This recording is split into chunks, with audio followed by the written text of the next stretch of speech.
Bem-vindos ao Profissões e Caminhos, o podcast onde você conhece histórias inspiradoras de quem encontrou seu lugar no mundo do trabalho.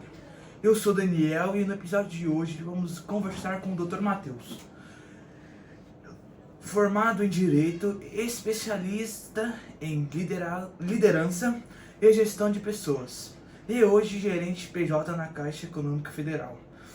Dr. Matheus, seja muito bem-vindo ao nosso podcast. Para começar, conte pra gente um pouco sobre você, de onde você estudou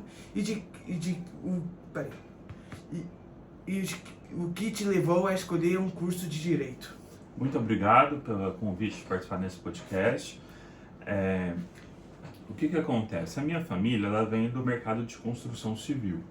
Meu pai, desde pequeno, trabalhou nessa área e aí ele conheceu uma namorada na época e essa namorada fazia direito, acabou levando ele a fazer direito. E eu era muito novo, eu tinha uns 8 anos de idade na época.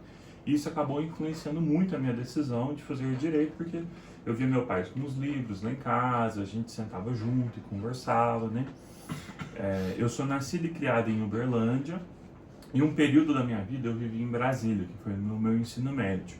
E para mim foi uma experiência magnífica morar lá, porque é uma cidade que está muito envolvida com o cenário político, está o presidente da República, tem os deputados federais, e a minha escola era muito politizada também, então a gente participava de vários movimentos estudantis. E quando eu volto para Uberlândia, eu recebo uma proposta, uma bolsa 100% gratuita no Unipac em cursar Direito. E por conta dessa história de vida do meu pai, desse ensino médio que eu tive em Brasília, desse contato com o mundo político, isso me fez ter muita afeição pelo curso de Direito. E para mim foi excelente, é um curso fundamental para mim. Foi difícil passar no curso de Direito? É algo complicado? Como é que é? Olha, não é um curso fácil passar em Direito, tá? Demanda você estudar muito, você gostar de leitura. Eu sempre tive facilidade com exatas.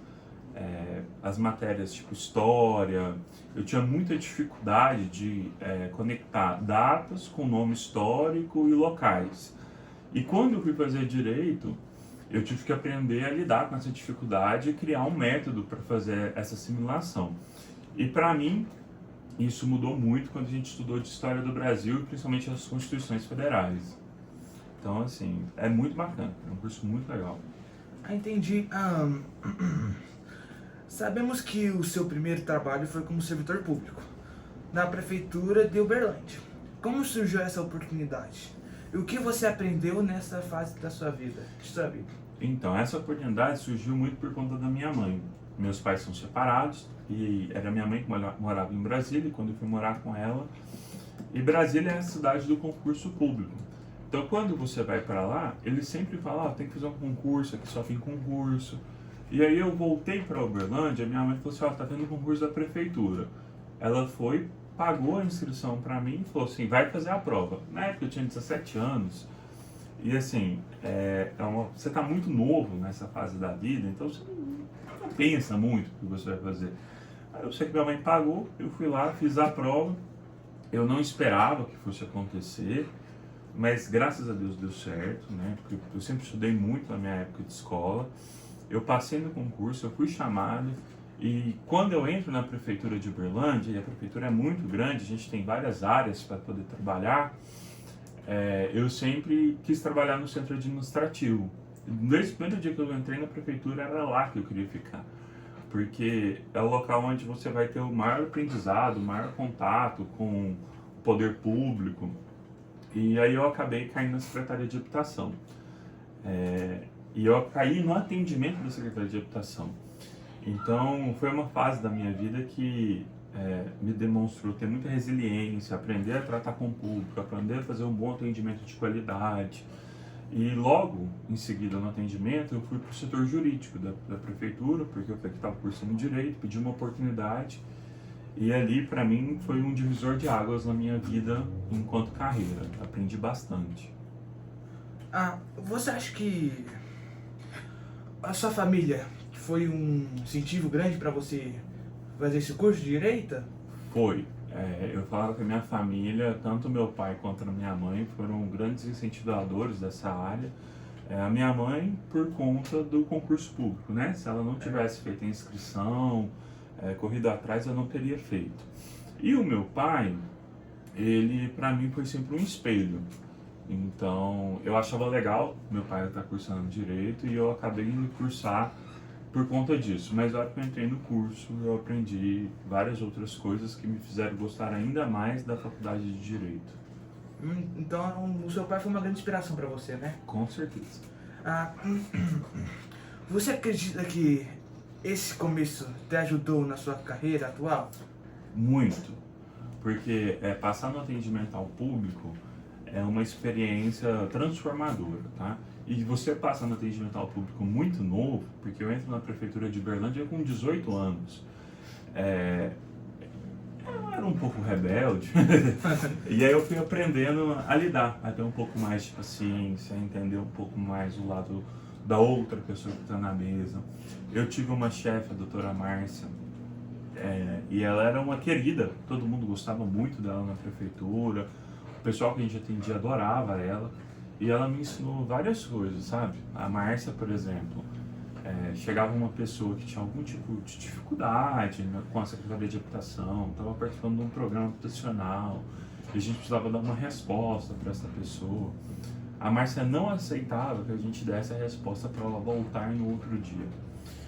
E aí, um dia eu sentei com a Márcia e disse, Márcia, mas assim, porque às vezes a gente não tem a resposta na hora e fica difícil da gente encontrar informação. Eu falei assim, Matheus, para você, uma passagem de ônibus é barato, mas para aquela pessoa que está vindo aqui, a gente atende a população muito carente, é a diferença dela colocar um pão e um leite na mesa.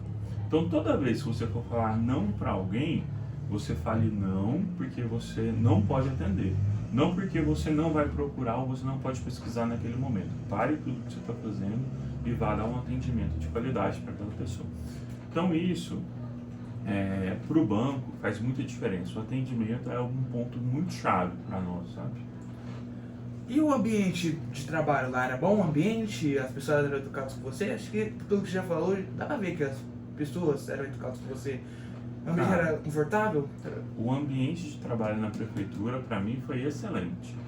A gente tinha uma equipe muito boa, eu fiz grandes amigos lá dentro. O pessoal que a gente atendia também era, a grande maioria, muito tranquilo. São pessoas que estão precisando, né?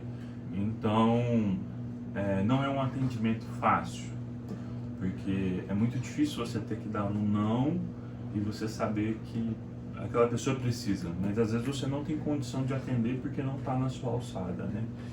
Mas mesmo assim, essa galera sempre tratou a gente muito bem e a gente sempre tratou com muito respeito também. Que bom. E como foi a sua entrada na Caixa? Foi uma grande mudança sair da prefeitura e assumir um cargo na área bancária? Olha, a minha entrada na Caixa, e aí vem a inspiração da minha mãe no concurso público, né? Que eu faço concurso da prefeitura em 2011, 2012 e o concurso da Caixa eu faço em 2014. Em 2013 eu faço o concurso do TJMG por conta da minha mãe. E assim, eu fiz esse concurso em 2014, não esperava ser chamado pela Caixa, porque o concurso tinha validade de 1 ano com prorrogação de mais 1 ano. Então meu concurso vai ser em 2016, 2017. E eu esqueço que existe esse concurso. Eu passo, mas assim, não chamaram, não fizeram nada. Acabei esquecendo, estava na prefeitura, estava desenvolvendo meu trabalho.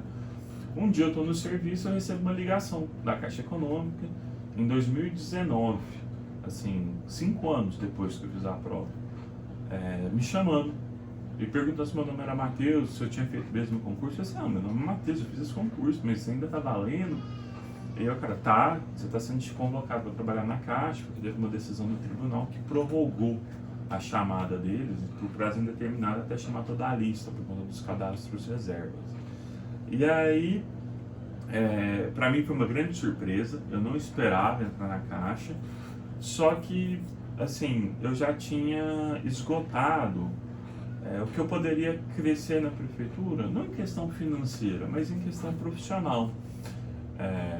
eu já estava respondendo pelo jurídico da Prefeitura de Habitação, eu assessorava muito as respostas e ali eu não teria um crescimento maior. E aí o que eu faço? Eu resolvo que eu precisava ter uma mudança na minha vida. E aquilo ali foi um ponto para mim mudar. O início da carreira, ele foi muito complicado também, não só porque eu mudo de área completamente, como eu mudo de cidade. Eu trabalhava em Uberlândia, estava muito bem estabelecido aqui, só que a Caixa, quando ela me chama, ela não chama para Uberlândia, ela chama para Araxá. E aí é uma mudança muito grande. Você mudar de cidade, mudar de carreira, não é fácil. Mas para mim foi muito satisfatório passar por todo esse processo. Hoje você trabalha como um gerente PJ, né? Explique pra gente o que faz exatamente o gerente PJ e qual é o seu dia a dia, Um gerente PJ, eu vou trocar essa palavra em duas, tá? A gente vai dividir gerente e PJ. O gerente, ele tem que ser o cara que vai alinhar o interesse da instituição financeira com o interesse do cliente. Então tem que fazer essas duas coisas convergirem. Não adianta eu atender só o banco e meu cliente estar insatisfeito, ou eu atender só o cliente e o banco não funcionar. E aí é muito complicado fazer essas coisas às vezes, porque nem sempre o interesse da instituição financeira é o interesse do cliente, mas eu tenho que ser capaz de promover essa linha de contato para que as coisas funcionem. E a PJ é porque eu faço atendimento do setor empresarial. Então hoje eu atendo grandes empresas aqui em Uberlândia. E assim, o meu dia a dia mudou muito por conta da revolução tecnológica, porque antigamente um gerente bancário, ele estava muito ligado à visita, muito ligado a telefonema.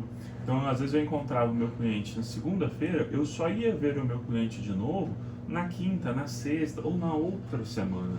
Mas hoje, por conta da revolução tecnológica, a gente tem um WhatsApp, meu contato é instantâneo, imediato com o cliente. Então o cliente me demanda hoje, e hoje ainda assim ele me chama. Isso tem tornado o trabalho bancário um pouco mais estressante, mas aí você tem que aprender a lidar, a criar formas de fazer isso funcionar. Se adaptar, né? Se adaptar, exatamente. Essa é a palavra-chave para o cenário atual. E aí, assim, as visitas ainda são importantes, igual foram no passado.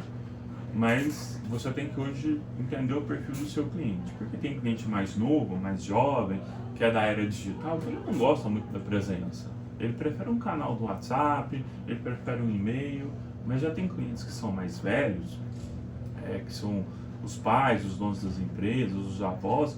Essa galera gosta muito da visita e faz diferença fundamental no seu assessoramento como gerente para essa pessoa. Então, quando você entrou na Caixa Econômica, já era advogado. Quando já estava trabalhando na Caixa, precisou fazer muitos cursos. Quando eu entrei na Caixa, eu era advogado e para você ser gerente, você precisa fazer um curso essencial, não é um curso, é uma certificação, que é o CPA. Eu tenho o CPA 20 e tenho o CEA. O CPA 20 é para você ter um cargo de gerente bancário e o CEA é porque você é especialista em imóveis, no setor imobiliário. O CPA 20, ele é fundamental. Sem ele você não exerce a sua função. E os cursos que eu fui fazendo ao longo da minha carreira na Caixa, a Caixa promove vários cursos de integrações internas. Então, por exemplo, curso de oratória, curso de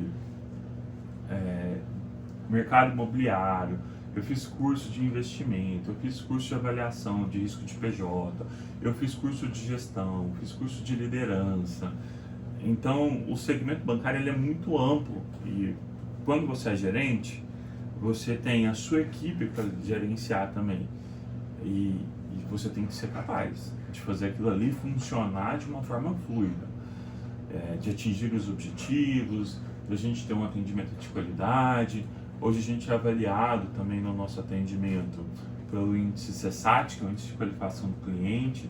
Então, se o cliente estiver muito satisfeito, a gente é pontuado. Então, são vários parâmetros que o banco tem para nos avaliar. E é muito necessário fazer curso, e a Caixa ela tem como iniciativa que a gente faça curso todos os anos, para renovação, para entendimento, para aprendizado. Como temos um amigo em comum, fiquei sabendo que você viaja muito. Essas viagens são por motivos profissionais ou pessoais? Olha, eu tenho tanto viagens anuais, né, pessoais, normalmente são 2 por ano que eu faço, quanto eu tenho muitas viagens a trabalho, principalmente nesses cursos da Caixa. E essa parte de viagens, ela para mim é uma parte bem legal, porque ela nos faz aprender novas culturas, novos hábitos, a conversar com pessoas diferentes. E, por exemplo, eu faço uma viagem igual, tem a FEICOM, que é a Feira da Construção lá em São Paulo. Você vai numa Feira da Construção, quando eu volto para Uberlândia para conversar com os construtores aqui, eu já tenho uma nova visão de mundo, eu tenho um novo entendimento sobre o mercado deles e consigo dialogar de forma muito mais ampla do que a gente sai da superfície. E ou se eu aprendo uma cultura diferente, um dia eu vou, igual eu fui para a Argentina, eu fiquei 21 dias. Quando eu voltei, eu tive um cliente que ele era da Argentina, por coincidência. Então assim, eu consegui conversar com esse cara, perguntar sobre Buenos Aires, e aí eu fui entendendo sobre o negócio dele também. Então eu acho que é fundamental na nossa vida, sabe? Essa experimentação, novas culturas. As suas viagens são internacionais também? Eu achava que era pela região. Também são internacionais? Eu viajo para fora, né, do Brasil, e viajo muito aqui dentro também. Então é muito legal, cara, muito legal. Tem muita coisa no Brasil pra gente conhecer. E para quem está no ensino médio agora, como eu, né? E ainda não sabe o que vai fazer depois, que conselho você daria para essas pessoas? Ó, eu tive na mesma situação que vocês, e quando eu fiz direito, não era uma certeza, mas eu fiz porque eu acreditava, né? Você sempre tem um pouquinho de dúvida se está fazendo o que é certo. Quando eu aceito o meu processo na Caixa, não era uma certeza, eu sempre tive um pouquinho de dúvida.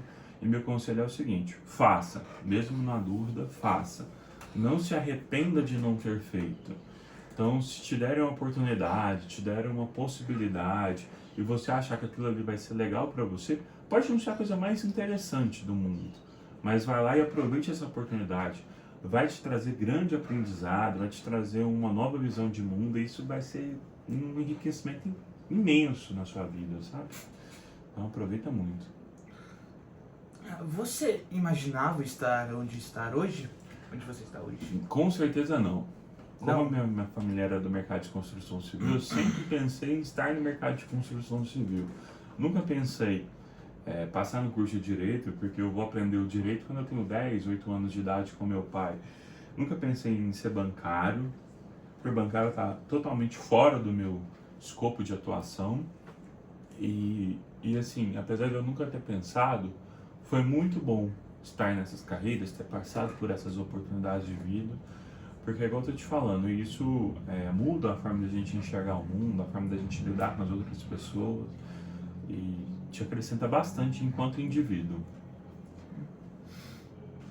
Doutor Matheus, muito obrigado por compartilhar sua história com a gente. Foi uma honra ter você aqui.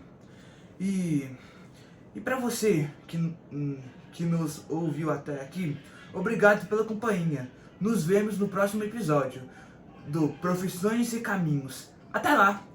Muito obrigado aí pelo espaço e muito obrigado, Daniel. Foi um prazer. Foi um prazer também de estar aqui. Muito obrigado.